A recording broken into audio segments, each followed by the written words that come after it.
Just a Jewel with our host, Arthur Malik. Welcome to Just a Jew. I'm your host, Arthur Malik. Today I have a phenomenal basketball player, student athlete by the name of India Newman. Definitely better keep your eyes open for this girl. She's definitely going to be something to reckon with in the near future. India, tell me a little bit about yourself. So I grew up here in White Plains, never moved before. I went to George Washington Elementary School for kindergarten through 5th grade, and I went to Eastview for 6th grade, and I am currently going to Highlands for 7th grade. So what is your favorite sports? Because I heard that you like the female Bo Jackson. You play multiple sports. Yeah. So what is your favorite sport? My favorite sport is basketball, hands down. Basketball, hands down. Yeah. I put my hands down there. All right. So now, how do you do in that sport? Are you good? Are you semi? What are you? Well, people say like I'm really good, but you can't always take their word for it. You gotta work hard, and I think I'm good. What causes you to work hard? Because there's some people who like particular sports and they don't really have that goal-getting attitude. And I've heard so much about you, and you have that goal-getting attitude. I heard after practice, you practice. So what calls you, what compels you to have that goal-getting attitude? So I think, okay, so I personally, I like Twizzlers. They're my favorite candy. So I think of the ball as Twizzlers, like go get it, go get it, go get it. So then I don't like to lose, but I'll take an L if I have to, but I'll take a hard-worked L. So I'll get the ball, I'll dribble around, but I don't like to dribble too much. Like, I don't like to show off. I pass the ball, I make really good passes, I'm a shooting guard. So I like to not like lay off like during the game. Like, you gotta work hard, because some people, like, they're like sitting in the stands and they'll be like, what is she doing? But like, you can't do that. You can't do that. You have to go get it. Mm-hmm. You have to go get it. So is it your parents that pushes you to work hard, or it's just instilled in you to work hard? It's kind of both, because like my dad, he's always like working from home, but then my mom will be like, she'll actually be at work, and my mom was like the assistant coach. So when my dad comes to games, I'm like really pumped up. I'm like, yeah, you can't mess up. But once I mess up, like my head is in a totally different place, and you can't let that happen. So how do you prevent that from happening? So I tell myself, you know, he doesn't want to see you crying, like looking like you just want to give up. You got to work hard and make up for it. So it sounds like if you lose a game, you're really affected by it. It bothers you. Does it? Kind of. It depends on how I played. If I feel like I did bad, like I made too many turnovers, I didn't make a lot of shots, didn't score anything, then I'll be probably upset. But if I worked hard, and if we only like lost by like maybe 3 or 5 points, I'll be all right. I remember, because I played basketball too when I was younger. And I remember we lost a game, and I was so angry. I was angry, and my coach pulled me to the side. And he said, what's wrong with you? I said, we lost. We lost. I don't like losing. I hated losing. And he said, sit down. He spoke to me. He said, did you play your best? I said, yes. He said, did you sincerely play your best? Did you strive hard to win this game? Did you play your best? Did you give it your all? And I said, yes, coach. He says, well, you didn't lose. Right? Sometimes we allow the score to make us a loser or a winner. But the score actually doesn't have anything to do with us being a loser or a winner. Giving it your best shot, giving it your all, has something to do with you being a loser or a winner. So just because your score may be 48 and the opposing team score may be 68, and if you gave it your all, Indy, you didn't lose. You won. But if you don't give it your all, no matter what the score is, then you may have lost. So don't ever feel down. Don't ever feel sad. No matter who's in the stands, if you gave it your best shot, you still won. All right? You have to remember that. That's important. That's important. No, that's very important. So how do you feel when you win a game? When I win a game, I don't like to like celebrate like, ooh, I crossed this person, I made this many points. You said you did what? You crossed. You crossing on the court? Get out. You crossing like Like Kyrie? You cross is you crossing like Kyrie Irving? That's all I want to know. I mean, like, he's a really good player, but I don't think I'm better. I will be able to, like, work to that potential. Mm-hmm. I feel like I can be better. So, yeah. Hold on. So now you gonna make. I got my low tops on, but you gonna have to make me get my high tops and play you 1-on-1. Do you think that's possible? Yeah. Okay, so we're gonna have to set that up. I'm gonna set that up with your mother. I'm gonna set that up. But I heard you also have a lot of injuries, and you're playing with injuries. What Yeah. injuries do you have? So when my parents got married, I stepped on a tack and the metal was still in my foot, and I didn't realize until I jumped in a game once and I didn't know what was wrong with my foot. So we went to the doctor. I had to get surgery for that. Then this was like a current injury. I twisted my ankle, fractured it, and that was about a month ago, so I'm fine now. Tomorrow will be my first game back to playing, and my hand, I broke this pinky, and it hurt yesterday while I was playing. I might have jammed it, I don't know. And then my nose, in my very first basketball game playing with New Heights, the team I play for, this girl, she punched me in the nose. What do you mean punch? Purposely? Yeah. But like I didn't fight back because I'm not like that. I don't like to fight. So she deviated my septum in my nose, and I can't get that fixed till I'm 16. And how old are you now? 12. So you have to wait 4 years to get your nose fixed. Mm-hmm. So the girl punched you. So you must have crossed her. You Yeah. crossed her, and she got upset because she went the other way, and she's supposed to still been playing defense, and she punched you in your nose. Mm-hmm. Was she reprimanded for that? They didn't take her out. They just took her out for the second quarter, and then they said she could go back in. And then we ended up being 4-0 for that tournament, and we won. So she wasn't even ejected from the game? No, they just took her out, spoke to her, and put her right back in. So you punched her back in the nose by winning that game? Yeah, Okay. basically. See, all right, you don't have to fight physical all the time to win. See? Mm-hmm. And that's good. That's a very good thing. Who do you look up to as far as basketball is concerned? I look up to my mom because she was telling me how she went to UConn for college and a whole bunch of other different colleges, and she had to stay home because every other her siblings, they went off to college and they just left her mom there. And my mom decided to take care of her mom because my mom was adopted. So her mom was very sick and she stayed, and then she went to college a couple of years later. So your mother actually gave up her dream to help her mother. Yes. And so you are the apple who didn't fall far from the tree, because this is philanthropy, and we was discussing this before the cameras began to roll. And I heard things about you that you are a philanthropist. I heard that you did something for a Down syndrome girl in your school. Oh, yeah. Tell me about that. So everyone was making fun of her, and it was before Christmas, so we had Secret Santa. You're not supposed to buy the person a gift, you're supposed to make the person a gift. Mm-hmm. So she always wanted to be President Jessica Bellantoni.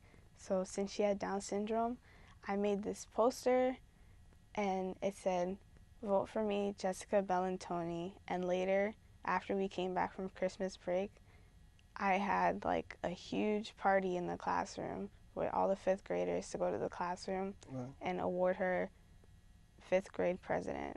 And we made her a cake. We had an ice cream party and everything. And she was just really excited. And I've been her friend since kindergarten. And I don't like when people make fun of people. Like, it's just like, how would you feel if someone was doing that to you? It might not like seem a problem because someone's saying it to you, but when it actually happens, it's a totally different thing. No, that's beautiful, and I'm glad to have you on my show today, honestly, because there's so many children who are in disarray, who are, disrespectful, who's rowdy, and who make fun, and bullies. They're bullying other children, and most adults think that this is paramount to all children, and you're here showing that it's not, that you are an example, that you are different from that particular behavior. And in today's society, it's really hard to find someone like you. And I want you to stay you and become a better you, and I need you to spread you, for real, because you need to become contagious, because there's not many people like you. But why do you care? What gives you the purpose to care about other people? Why do you care? Why do you care if someone makes fun of someone else? What you care for? Um, I don't know. I guess like I'm a Cancer. You know, I was born in June. I'm very sensitive. I don't like seeing stuff like that. It's just it hurts me, even though like nothing's happening to me. It might happen to somebody else, and I might not even know them. But it just hurts me to be able to like witness something like that, because it's like, what's going on? Why are you doing this? It just doesn't feel right. Do you ever intervene and ask, like, I'm pretty sure that you observe bullying in school. Do you ever intervene and say, this is not the right thing to do, or do you just look back from afar and then when it's over, you may see the victim and speak to the victim? Or do you ever intervene? I don't like to get in between it, so when it's over, I'll go to the victim and ask them how they are. If it's happened before, I'll go tell somebody, and if nothing happens, then I'll have to, like, I won't, like, hurt anybody, but I'll confront the person themselves. Like, you can't do that to somebody, it's not right. Oh, so sometimes you do confront the bully. Mm-hmm. And how do they respond? Because it's a bully now, so that's a courageous act. Because if you just seen this person, him or her, just bullied someone else, and then you're gonna confront the bully, that's a courageous act, because then you can get into a fight with the bully, right? So how do the bully normally respond when you confront them? They'll be like, oh, shut up. Do you want to fight? Do you want me to start bullying you? I'll be like, no, I don't really care. Because it doesn't bother me. Because when someone bullies me, it's like, well, they've been hurt.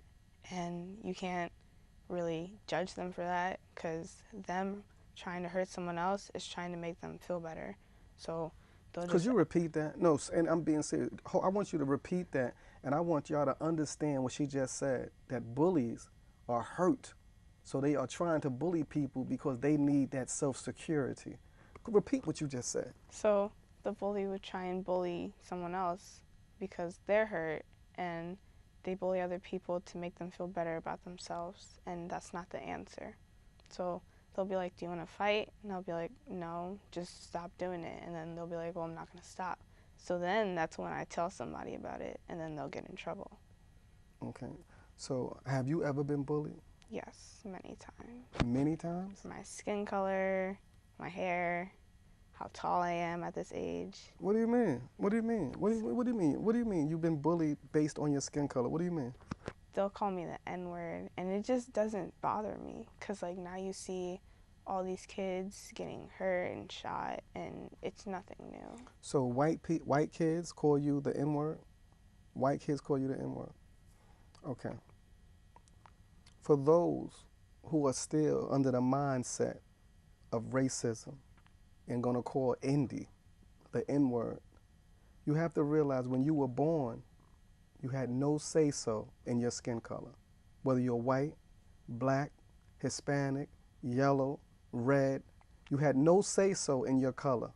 You have say-so in your behavior, in your character. So if you're gonna judge someone, judge them based on their character, not their skin color. This is for those who call Indy, this phenomenal basketball player, this philanthropist, this young lady, the N-word. Remember that, please. So how does that make you feel, though, Indy? At the moment, I'll try and be strong, but when I go home, I might like think about it more. Like, why would they say that? What did I do to upset them? And then I might tell my mom. She'll be like, you know what, it's okay, because they're probably hurting. And usually some people want to hurt other people because they're hurting, just like I said with the bully, to make themselves feel better. But that's not always why. They try and make you just feel down, just to like get attention. And it's okay, because you just gotta let it go. You gotta tell yourself, I'm not what they say I am. I am who I am, and that's who I will be and forever will be. Right, but you can't even go home with the notion of what you did wrong. Because sometimes when people bully or people just ridicule you, sometimes they make you think that, is it me? Am I too heavy? Am I too skinny? Am I too fat? Is it me? But it's not you. It's the perpetrator. So don't go home ever thinking that maybe what I did something wrong to cause them to disrespect me. No, they're just disrespectful. And like you said, they're hurting. Maybe what's going on in a household caused them to be who they are. So, but don't ever make them flip it on you and think that there's something wrong with you because there's something wrong that they did. So it's not you, it's them. So what do you mean? They also bully you based on your height? I don't know. So people are like, okay, so kids like to date and they like to do it for fun. So they'll be like, oh, you can't get a boyfriend because you're too tall. I'm like, okay, I'm not really thinking about that. But that doesn't really like affect me because I'm like, I can do stuff with my height that you can't with your height. Like, I can block people. I can spike the ball at people while I'm playing volleyball. I can do a whole bunch of things. I could reach the top of my shelf, and you probably need a step stool or two. I don't care. Don't be making fun of people who need step stools because I be needing step stools sometimes too. So don't be making fun of me now. But like, I won't really care because I'm like, well, it's me. This is me. And if you can't accept me for me, then get out my face. I don't care. See, sometimes though, people can see that you're going on a different path than they are. Whether it's from your height, whether it's from your intelligence, whether it's from your vocal, and they see that you're different. And they see with your difference, you're going to take that and you're going to be successful with your difference. So when they see that, they become jealous. So they make fun of you. But in actuality, they want what you have. See? So sometimes they reaching out. They reaching out. Because I remember I met a guy one time. He used to, when I met him, he said, yo, Malik, you know, I never liked you. He said, I've never liked you. So I said, why? He said, because it seems like everybody else did. See? So it was no real reason. He had no valid reason, but he always wanted to talk to me, see? Sometimes so the people that's teasing you and stuff like that, they want to be your friends, but they don't know how to say, Indy, I like your sneakers. Oh, I like how you be acting, Indy. Oh, I like your basketball game. I like how you just did that crossover. Sometimes they just don't have enough guts to say that, so they try to belittle you and start an argument with you and then become your friend. That's what people do. So you just got to be mindful why people do certain things, and a lot of times out of jealousy, because you're going somewhere and they don't feel that they can go where you're going. But all they have to do is just speak to you because you're approachable. Mm-hmm. You're a person that's approachable. So people, you have to let people know that too. Sometimes, you know, when people acting silly, you need a hug. You need a hug. Because a lot of, see, you live with your mother and father, right? Yeah. So you have what's called a balanced household, right? If your mother don't give you the hug, you probably could go to daddy and get a hug. If daddy don't give you the hug, you could go to mommy and get a hug. There's some children right now that only have a mommy. So if mommy don't give them the hug, where they get it from? They not getting one. Some people only have daddy, but if daddy's angry because he just lost his job or he didn't get paid this week, and daddy don't want to hug the child, where she gonna go get a hug from? She's not getting one. You see? So a lot of these children that live in single parents households, they really need a hug because they can't get it from that single parent household. So now I'm just giving you some information so you could be better equipped to deal with these children that's swaying to the left a little bit. You know what I'm saying? Because you have the balance, and all they want is that balance. See, it's jealousy. They see your mother and father come. I'm pretty sure at your games, you don't see two parents all the time, right? No. Right? But when your game, sometimes both of your parents there or your mother is there diligently. And some children, they on your team and they don't have mother or father at the game. But they see yours. So that will cause jealousy. Jealousy is from a person who doesn't have what you have. You know? And it's not your fault. Don't ever play victim because it's not your fault. Right? So I want to know how many games, because this is, you told me this off camera, but how many games are you playing tomorrow? 3, maybe 6, depending on the weather. In one day? Yeah. You have an ankle injury, a foot injury, a pinky injury, a nose injury, and you're still playing 3 to 6 games in one day? Yes. Are you bionic? I need to know this. Are you a real human being? Because yes. I want to know if I'm doing an interview with a robot, a bionic woman, or a human being. What are you? I'm human. Yeah, you're a human. Are you sure? Yes. All right. Because I know there's some guys right now. There's guys. If they broke their pinky, coach, I can't play. I'm hurt. I can't play, coach. Well, I'm serious. I'm serious. Some people, they ain't playing with a broken pinky. Do it still bother you? Do any of your injuries still affect you when you're playing? Like when I jump for rebounds, my ankle might hurt, but that's it. And you still wobble down the court and keep playing? What do you average? What's your average? How much do you score a game? 10 to 12 points. 10 to 12. Do you normally play the whole game or? Yes, yes. It's hard, but you gotta are accept bionic it. then. You play the whole game with injury. You don't. Do you drink water? I don't. I do drink water. I don't like Gatorade at all. Okay, because I think you are bionic. We have to give you a nickname on that basketball court. I don't know, Bionic Indy or something like that. I don't know, because you play the whole game. You average 10 points. Do you have any jealousy on your team? I think yes. You don't have to say no names because I don't No, want them no. to see this show. But do you think any of your co-players are jealous of your particular skills Yeah. or your demeanor, how you carry yourself? They are. Okay.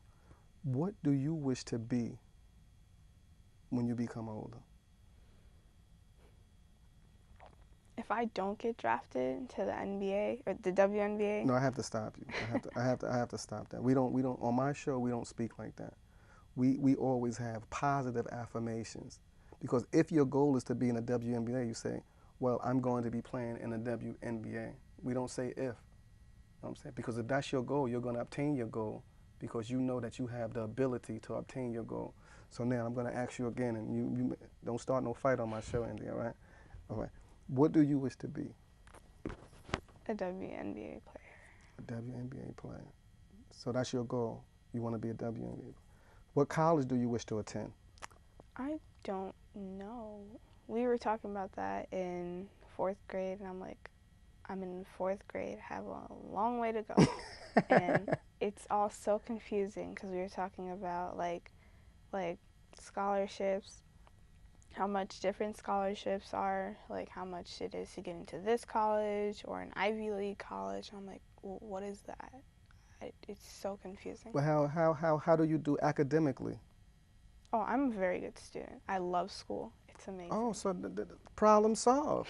You get an academic scholarship, and you can play sports on that also. So if you're doing good academically, you get an academic scholarship for college, and problem solved. So you're a brainiac also. Yeah. I think maybe you are a robot or something. Something is. I must speak to your mother about you. It's something you're not telling me. I don't know. Do the UFO come pick you up or something like that? What's going on? You're definitely gifted. You're gifted and you're special. So you want to, outside of basketball, is there any professional thing that you wish to do, like a doctor, lawyer, a surgeon, or just basketball? You want to just conquer and dominate the WNBA? I think I want to be a forensic scientist. Forensic science. Mm-hmm. That's a whole lot of money there. That's wow. So tell me something about this coding thing. Oh, okay. So coding, it's kind of like you have to think of the computer as you, and you being the parent. So you're the parent telling the computer to do this. So I tell the computer, make this cat jump into the tree, and it'll do it. So you have to verbalize it, or you? No, you don't type it, but like there are little blocks, and there are sections for the blocks to go into. So there's motion, looks, operators, starters, and data. So the motion is obviously moving. Looks is what you look like, what you want to like switch, what color you want to change to, or what the background you want it to change to. The operators is kind of like doing math, but that's more for the computer to do. The data is like if you're making a game, that'll be like the score and the time. And the starters is like press this to start the game and press this to stop. Wow, I'm really not computer literate, so I'm gonna say okay.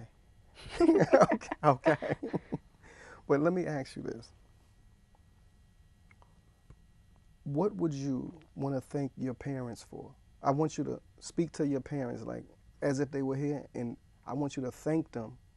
And what would you thank them for?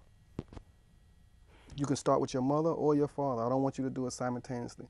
Mommy, I thank you for such and such. Daddy, I thank you for such and such. What would you thank them for?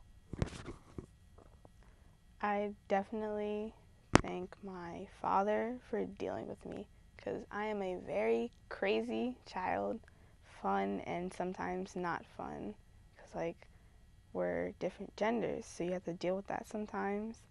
So, and I thank my mother for, I guess, giving birth to me, because if I was not here, how would I have accomplished all of this? And yeah. Well, both of them helped on that part. Yeah. All right, so Dad, you in on that thanks too. Don't be just thanking moms for that. Both of them had the, both of them had the, they helped on that part. But how does it feel? Because there's so many children nowadays that's playing sports, as I described earlier, that doesn't have a mother in the stands or may not have a father in the stands, cheering them on. How does it feel when you have your parents in the stand cheering you on? It makes me feel proud, like very proud, because some children, they might not have a father or a mother, but I have both, along with a younger brother. And when he's there, I'm just a totally different person, because he looks up to me. Your younger brother? Yeah, Okay. because he looks up to me. And it makes me feel so good to just see him smiling there, like, oh my God, she just did this. She made that layup. She made that three-pointer. And I'm like, oh my God. And it makes me just want to run off the court and hug them for being there. So maybe one time you should do that, halftime or something, do that. Give them a family hug and take a picture of it. But do you take your little brother and ever try to show him how to play basketball? How old is your little brother? He's 10. Do you show him anything? Do you show him some of your crosses? Yeah. So like when I see him like mess up in the game maybe. Oh, he plays basketball also? Yeah. Okay.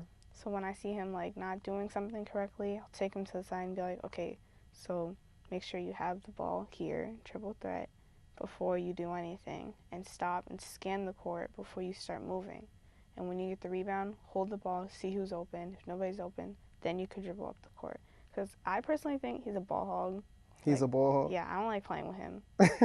So I have to tell him to pass sometimes. So you're not a ball hog? No. But you said, hold on, you said when you get the rebound, what about you square off, you don't box out, you don't do all that? What's going on with that? Yeah, you don't be teaching your brother the wrong stuff now. You teach him how to box out and everything. Mm-hmm. What he play? He's trying to learn how to dribble. He's a point guard, but he's very small, surprisingly.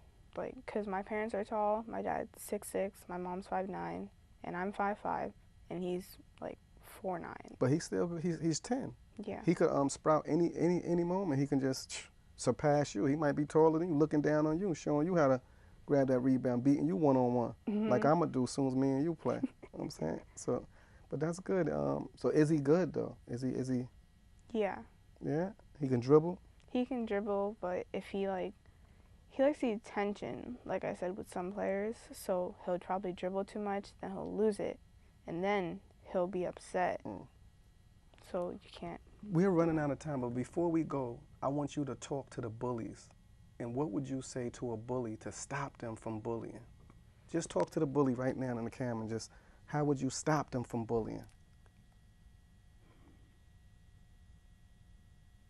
Not trying to be funny or anything, but like get help, because being a bully isn't right, but in your opinion, it might not be wrong.